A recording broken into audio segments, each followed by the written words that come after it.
Members' business consideration of motion M155 concerning Filipino Heritage Month, standing in the name of Mrs. Zahid. Mrs. Zahid, seconded by Mr. Lamoureux, moves that, in the opinion of the House, the government should recognize the contributions that Filipino Canadians have made to Canadian society, the richness of the Filipino language and culture, and the importance of reflecting upon Filipino heritage for future generations by declaring June every year Filipino Heritage Month. Debate. The Honourable Member for Scarborough Centre. Thank you, Mr. Speaker. I am privileged to rise today to move second reading of my private member's motion 155, which speaks to officially designate the month of June as Filipino Heritage Month across Canada from coast to coast to coast. I do this on behalf of a vibrant and dynamic Filipino Canadian community that is proud of its culture and heritage, and equally proud of its new home of Canada, a community that is making an immeasurable contribution to Canadian life from coast to coast to coast. This is borne out by the 2016 census from Statistics Canada, which shows Filipinos are the fastest growing ethnic group in Canada. Since 2011, the population has grown by 27% to 851,400. And you won't just find Filipinos in major centers such as Vancouver, Winnipeg, Toronto, and Montreal. There is a growing Filipino Canadian population in Whitehorse, and Philippines Ambassador to Canada, Petronila Garcia, told me about her recent visit to the Filipino community in Iqaluit. It is a little colder than what they would have been used to back in Manila, but they are helping this northern community to grow and prosper. Many Filipinos first come to Canada as caregivers, and there is no more important job than caring for our seniors and our children. They leave behind their families to care for our families in Canada. It's a sacrifice that's hard for many parents to contemplate, but it speaks to just how strong their will is to build a better life for their family. We need to do more to bring these families back together sooner. Filipino Canadians are making a difference in all walks of life, from singers like Canadian Idol finalist Elena Watko to athletes like soccer star Jonathan De Guzman. Ray Petacan was the first Filipino Canadian MP and cabinet minister as a Liberal. The late Senator Tobias Envargo was a champion for his community in the Senate as a Conservative. And Florfina Marcelino was the first woman of color elected into Manitoba legislature, today serving as a New Democrat with her brother-in-law, Ted. Did you know that it was a Filipino Canadian, Ariana Marie Cuban of Toronto, who designed the Canada 150 logo? And it was another Filipino Canadian, Martina Ortiz Lewis, who sang the new gender-neutral version of O Canada at this year's Canada Day celebration here on Parliament Hill. Filipino Canadians are proud Canadians. In my own community of Scarborough, Filipino restaurants and Filipino culture is not hard to find. Restaurants such as Chef George, run by George Rivera, and Laguna Bay by Ruby Oriza bring the taste of the Philippines to Canada. And my riding is home to the first Jollibees in the GTA, where the spicy chicken joy is proving to be a hit with everyone, not just homesick Filipinos. A staple of the cultural community in Scarborough is the Scarborough Ontario Seniors Association, commonly known as SOSA, whose dancing and exercises are highlight at many community events, including my annual community barbecue.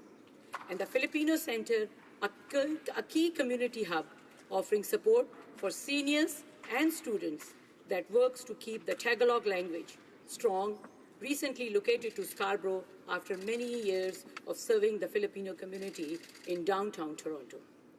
But this community is more than just dancing and delicious foods. Community leader Tony San Juan is a teacher and a professor who worked as a welder to make ends meet when he first came to Canada before obtaining his credentials and returning to education, where he has won awards for his contributions. Businessman Mel Galeon owned a bakery in Quezon when he came to Canada.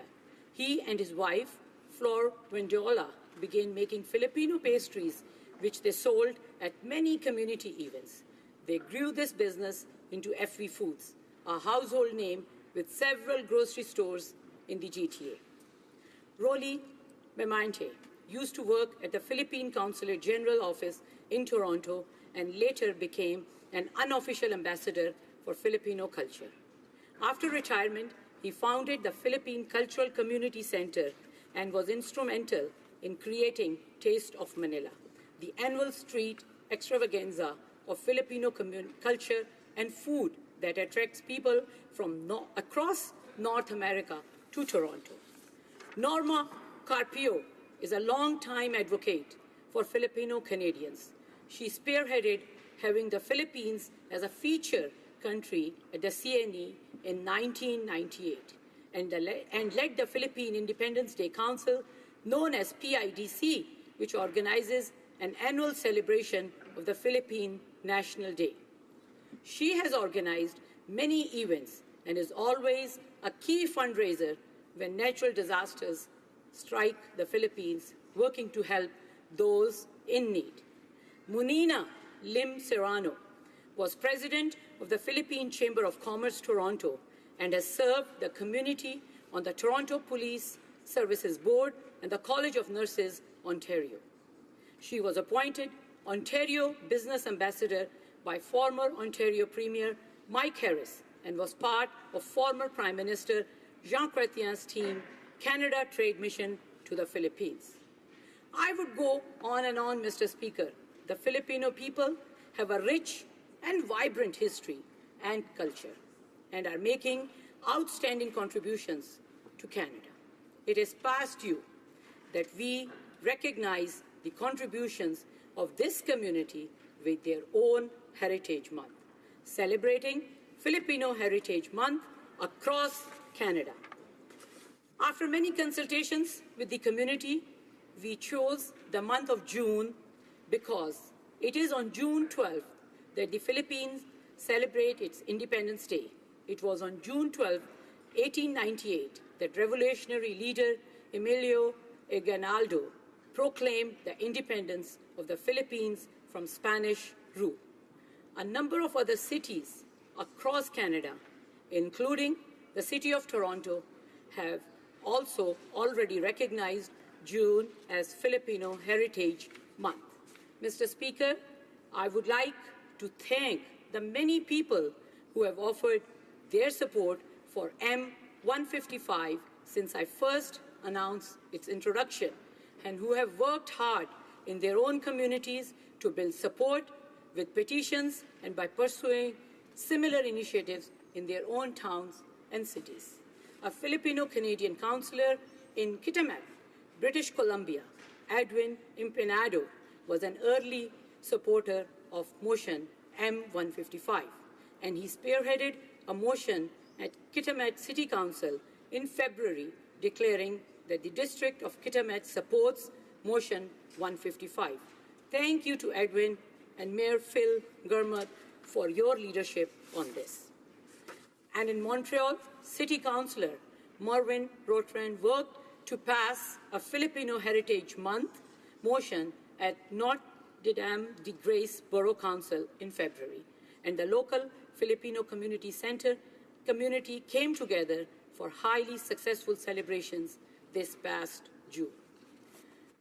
Today, I would also like to recognize Narima de la Cruz, who helped to gather hundreds of petitions signatures in her community of Surrey, BC, in support of motion 155. Mr. Speaker, there is truly support for this motion and for this recognition for Filipino Canadians' heritage from across Canada, from coast to coast to coast. Next year, marks the 70th anniversary of diplomatic relations between Canada and the Philippines.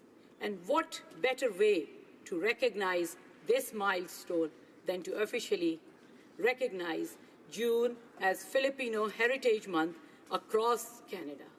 I urge all my colleagues to support this motion and to join me next June for the first national celebration of Filipino Heritage Month. Mabuhay Canada, Mabuhay Philippines. Questions in